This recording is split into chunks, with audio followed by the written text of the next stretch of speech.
દીકરી વાલનો દરિયો. ચાલ પદ્મા.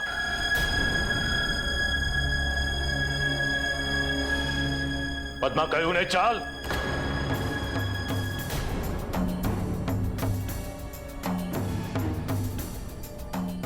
કઈ માટીના બનેલા છો તમે? જે છોકરીનું આજે એના પરિવાર માટે ઊભા રહેવું તમને ખૂંચી રહ્યું છે ને, એ જ કિંજલે જો આપણા રૂપેશના શરીરમાંથી સમયસર ઝેર ના કઢાવ્યો હોત ને તો આજે આપણી જિંદગી ઝેર થઈ ગઈ હોત.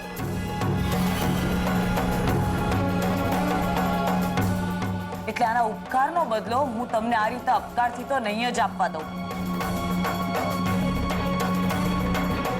એ ઉપકારની વાત કરે છે તું પદ્મા?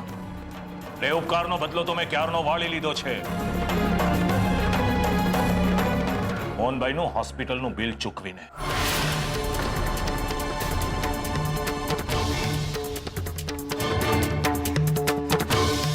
એટલે હવે જે પણ થશે મારો નિર્ણય હશે.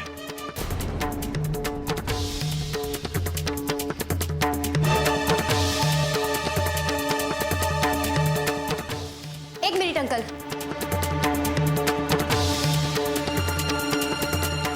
તમને એ જ વાંધો છે ને કે હું ચાના ગલ્લે બેસું છું?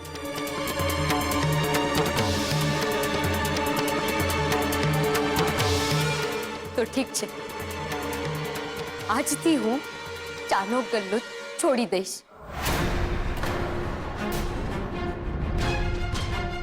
ના બેટા, જો તું આવું કરીશ તો તારો પરિવાર કેવી રીતે ચાલશે? આંટી, તમે ચિંતા ના કરો, હું મેનેજ કરી લઈશ. પણ ચાનો ગલ્લો છોડું એની પહેલા મારે માસુક અંકલ સાથે થોડી વાતો કરવી છે, અને એ પણ એકલામાં.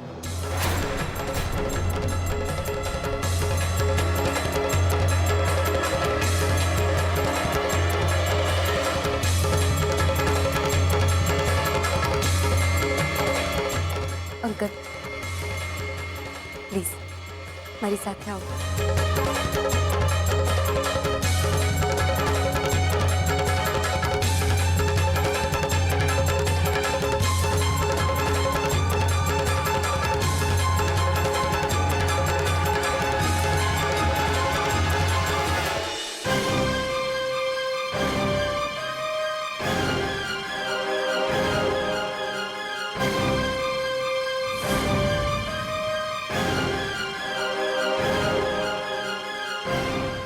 અંકલ, આ પાટિયું ફક્ત ભટ્ટ પરિવાર અને એમની નાત માટેનું જ છે. બાકી આ દુકાનમાં તો જય ખોડિયાર, જય જીનેન્દ્ર, જય ગોગા, જય શ્રી કૃષ્ણ બોલનારા બધા જ લોકો આવજાવ કરે છે. ને છતાંય જો તમને અંદર ના આવવું હોય તો મારી પાસે એક રસ્તો છે. એક મિનિટ. હા,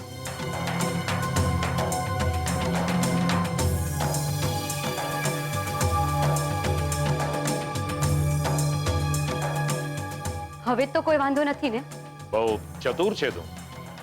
શું કરું, પરિસ્થિતિ ભલભલાને ચતુર બનાવી દેતી હોય.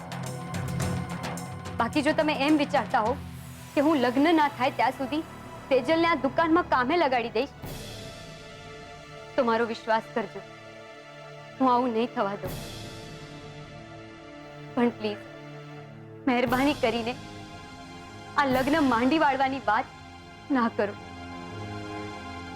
કેમ કે તેજલ અને રૂપેશ એકબીજા વગર જીવી નહીં શકે. છોકરી, મને લાગે છે હજુ પણ તું મારી વાત બરાબર સમજી જ નથી. વાત રૂપેશ અને સેજલના પ્રેમની નથી, વાત છે લેવલની. અજો તારી સામે અત્યારે હું ઊભો છું, તારી અને મારી હાઈટની વચ્ચે કેટલો ફરક છે દેખાય છે ને તને? હા, કદાચ હીલ વાળા ચપ્પલ પહેરીને તું મારી બરોબરી કરી શકશે, પણ મારું જે ગજુ છે આટલું આટલું કે પછી એનાથી પણ ઊંચું, એને પાર કરી શકીશ નહીં ને? તો પછી શું કામ મુઠ્ઠીમાં દરિયો બાંધવા બેઠી છે છોકરી? દરિયો નહીં, હું તો મારી આ મુઠ્ઠીમાં મારા વિખરાઈ ગયેલા પરિવારની જિંદગી બાંધવા માંગુ છું. જો તમે મારી જગ્યાએ હોત તો કદાચ તમે પણ આ જ કોશિશ કરી હોત ને. ઘરના મોભે કોશિશ તો કરવી જ પડે ને. તો એમ માની લ્યો કે અત્યારે હું મારા ઘરનો મોભ છું ને મારા પપ્પાનું પ્રતીક. અચ્છા, તો પછી આ પ્રતીકને ખબર જ હશે કે એના પપ્પાએ મને શું વચન આપ્યું હતું. રૂપેશ અને સેજલના લગ્ન વખતે સગાઈ સાદાઈથી અને લગ્ન ધામધૂમથી. ગુડ, યાદ છે તને?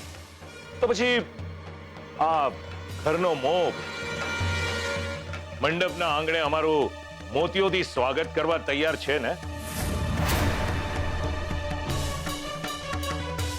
તૈયાર છે. સરસ.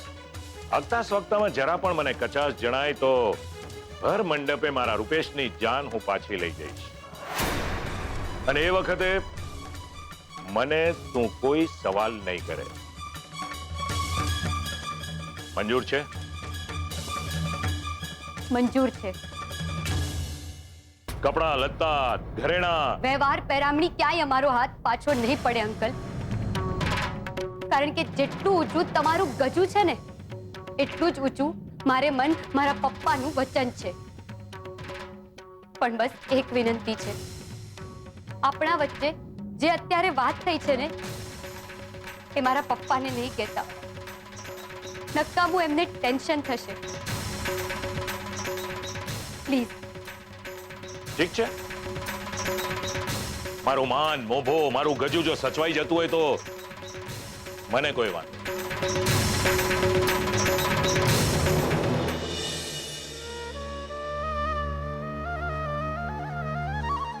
આ લઈ જાઓ મમ્મીજી.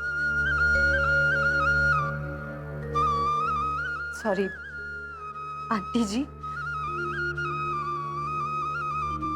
અને કિંશુકને કહેજો કે એના ટીચર પણ એને યાદ કરે છે. ના બેટા, અમારાથી નહીં થાય.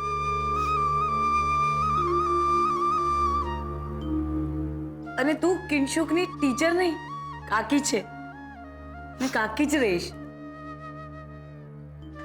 મોહનભાઈ, મીરાબેન, જરા સમજાવો ને સેજલને. આ રીતે જીવ ના બાળે. અમે શું સમજાવીએ પદ્માબેન? અમારે તો વગર કોઈ ગુનો કરીએ બે દીકરીઓને ઘરે બેસાડવાનો વારો આવ્યો છે. મીરાબેન,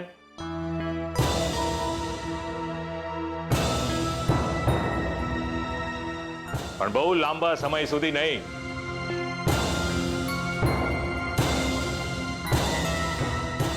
કારણ કે કિંશુકની કાકીને લેવા બહુ જલ્દી કિંશુકના કાકા આવવાના છે.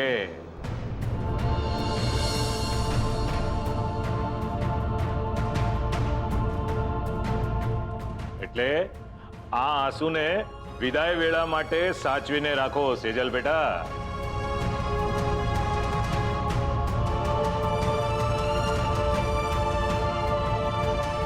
શું થયું? તું મારી સામે આમ કેમ જુએ છે?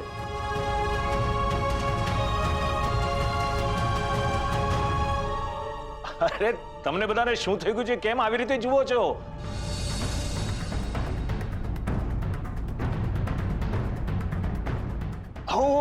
સોરી સમજી ગયો. મેં પેલી લગ્ન માંડી વાળવાની વાત કરી એટલે નહીં.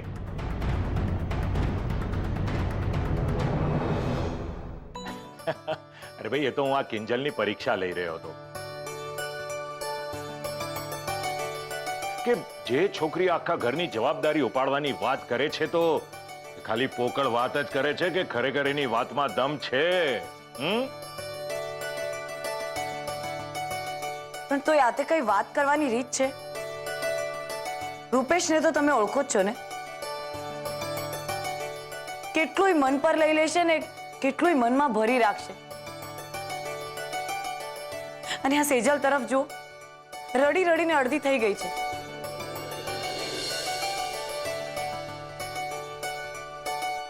ઓહો ભાઈ, તો એને માટે હું માફી માંગવા તૈયાર છું. ઓકે સેજલ બેટા, એમ એક્સ્ટ્રીમલી સોરી. ઓકે,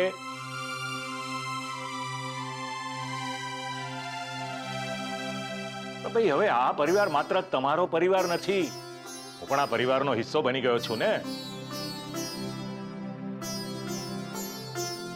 તો પછી આ ઘર પરિવારની જરૂરિયાતો વિશે, એની વ્યવસ્થા વિશે મારે પણ થોડો વિચાર તો કરવો પડે કે નહીં?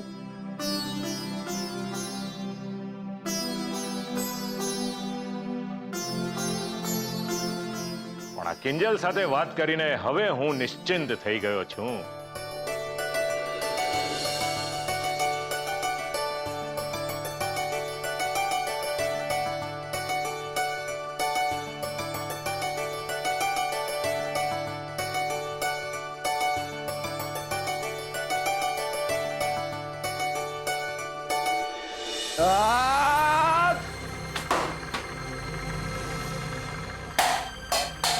રૂપેશ, આ તું શું કરી રહ્યો છે યાર? શાંત થઈ જા. અરે કઈ રીતે શાંત થાવ યાર? બધું તો પતી ગયું છે, તું મને પણ પતી જ જવા દે ને. અરે કઈ નથી પત્યું. હમણાં જ મને પદ્મા આંટીનો ફોન આવ્યો હતો. એમને જ મને કહ્યું કે સેજલ ભાભીના ઘરમાં જે કંઈ પણ થયું તે બધું એક મજાક હતું. માસુક અંકલ તો કિંજલની પરીક્ષા લઈ રહ્યા હતા. વોટ? મજાક? એ મજાક ત્યાં કરી રહ્યા હતા કે આવું કહીને અહીંયા મજાક કરી રહ્યા છે? હા, જરા પૂછ એમને ફોન કરીને. વાતે વાતે રંગ બદલે છે, વાતે વાતે. પહેલા મને કહે છે કે સગાઈ ભલે થઈ, પણ હું સરખું નહીં કમાવું ત્યાં સુધી લગ્ન નહીં થવા દઉં. ને પછી સેજલના ઘરે જઈને કહે છે કે આ લગ્ન જ નહીં થવા દો. દરેક વાતમાં કટકટ એમની. તું મને એક વાત, છોકરો જ્યારે જન્મે તો શું સીધો દોડવા લાગે, બોલવા લાગે? નહીં ને? પણ ના, માં સુખ સંઘવીને તો ઇન્સ્ટન્ટ રિઝલ્ટ જોઈએ છે. આ ધંધો ચાલુ કર્યો ને બીજા જ દિવસે કરોડોનો નફો એમના હાથમાં. જો રૂપેશ, બહુ વધુ વિચારી રહ્યો છે. અને આમ પણ માસુક અંકલે લગ્ન માટે હા તો કહી જ દીધી છે ને. અરે એમાં પણ એમની કોઈ ચાલ કે શરત હશે. મને એ જ વાતનો ડર છે. ઉત્કર્ષ, હું સેજલને ખોવા નથી માંગતો ખોવા એને.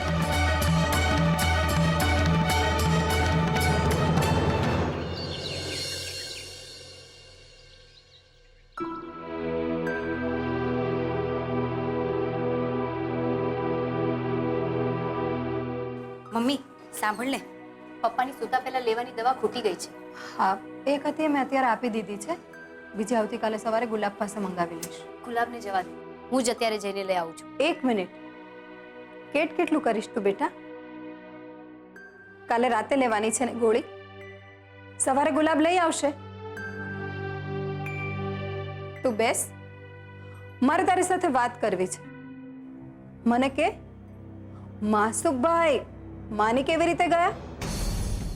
માની કેવી રીતે ગયા એટલે? એમણે જ તો કહ્યું હતું કે એ મારી પરીક્ષા લઈ રહ્યા હતા, મશ્કરી કરી રહ્યા હતા. કિંજલ, પપ્પાજી આવી મશ્કરી કરી જ ના શકે. એ એમનો સ્વભાવ જ નથી. સાચું બોલ, તારી પપ્પાજી સાથે શું વાત થઈ? કહ્યું ને, કઈ નથી થયું. મારે દવા લેવા જવું છે. કિંજલ, એક મિનિટ. તારી આંખોમાં દેખાઈ રહ્યું છે કે તું કંઈક છુપાવી રહી છે. બોલ, શું વાત છે? કે પછી તને તારા પપ્પાના સમ આપું?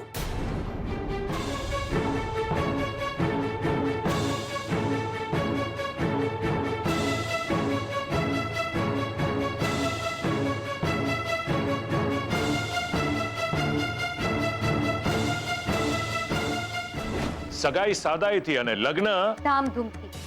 ગુડ. આગતા સ્વગતામાં જરા પણ મને કચાશ જણાય તો ભર મંડપે મારા રૂપેશની જાન હું પાછી લઈ જઈશ. મંજૂર છે? મંજૂર છે. શું? તું ગાંડી થઈ ગઈ છે? આટલા બધા પૈસા આપણે લાવીશું ક્યાંથી? કિંજલ, તે હા શું કામ પાડી? થઈ જશે ને બધું મેનેજ. ને આમ પણ હજુ લગ્નની તારીખ પણ તો નક્કી નથી થઈ ને 2-4 મહિના મળી જશે એટલે કરી લઈશું કંઈક ને કંઈક જુગાડ. ને કોને ખબર કે સ્પોર્ટ્સ ક્લબનું કામ સારી રીતે ને જોરદાર રીતે ચાલવા લાગે. દિવસના સપના જોવાનું બંધ કર કિંજલ. તારા પપ્પાને આ વાતની ખબર પડશે તો એમની શું હાલત થશે એનો વિચાર કર્યો છે? પપ્પાને ખબર નહીં પડે મમ્મી. ને મેં માસુક અંકલ પાસેથી પણ વચન લઈ લીધું છે ને એ પપ્પાને નહીં કહે. તને હજુ પણ લાગે છે કે એમની વાત પર ભરોસો કરાય? ભરોસો કરવા સિવાય બીજો ઓપ્શન પણ તો નથી ને. ઓપ્શન છે.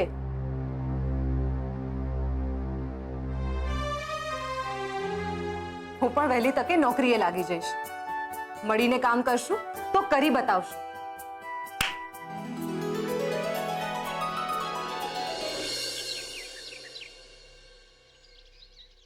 શું માસુકભાઈ હજી નથી આવ્યા દુબઈથી? ભલે હા આવે તો એમને કહેજો ને કે એમના રાઘવ દાસનો ફોન હતો. ભલે હા. કમાલ છે આ મોટા લોકોની. એમનું કામ હોય તો આપણે જાણે ગુલાબના ફૂલ હોય ને એમ આપણને સાચવે, ને આપણું કામ હોય તો જાણે આમ બાવળના કાંટા હોય ને એમ આમ ફેંકી દેતા હોય છે. કા શું થયું? હજુ સુધી પહોંચ્યા નથી ઓફિસે? ના પાડે છે. બોલો. મને તો લાગે બા માસુભાઈ નાટક કરી રહ્યા છે.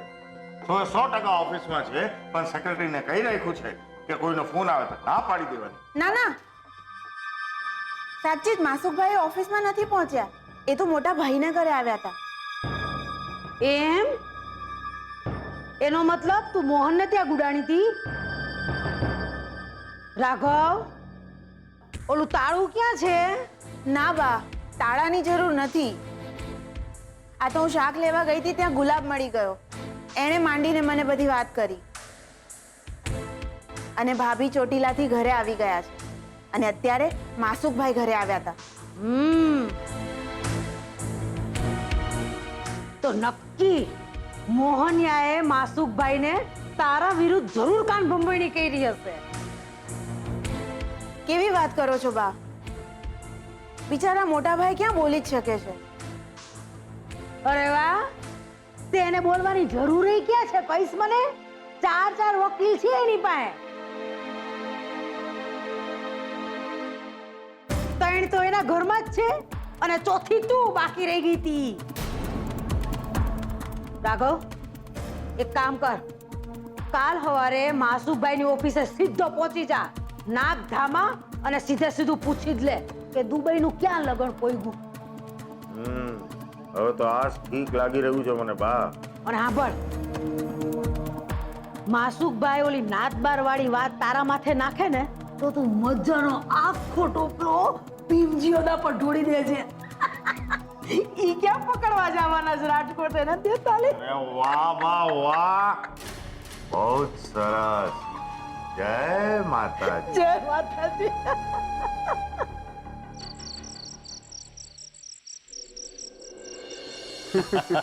આવો બેટા આવો. But I really appreciate. આવી જ રીતે કામ કરતો રહેજો. ઓકે? Thank you uncle. અને અંકલ, આપણો પેલો જે કોલવડનો પ્રોજેક્ટ હતો ને એ પણ આખો બુક થઈ ગયો છે. ભાઈ એ તો થવાનો જ હતો. હા, it's a hot cake project.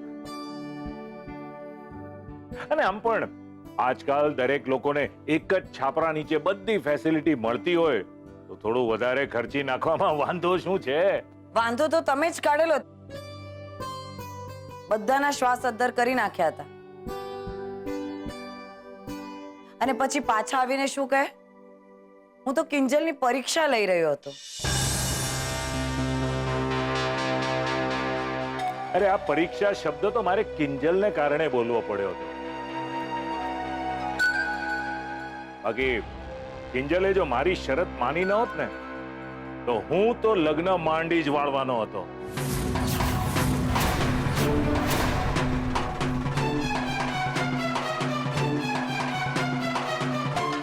જોયું ઉત્કર્ષ, હું તો તને પહેલા જ કહેતો હતો કે આ માણસ પર ભરોસો કરવા જેવો નથી. આવીને શરતની વાત. આમનામાં અને ભીમજી અદામાં કોઈ જ ફરક નથી.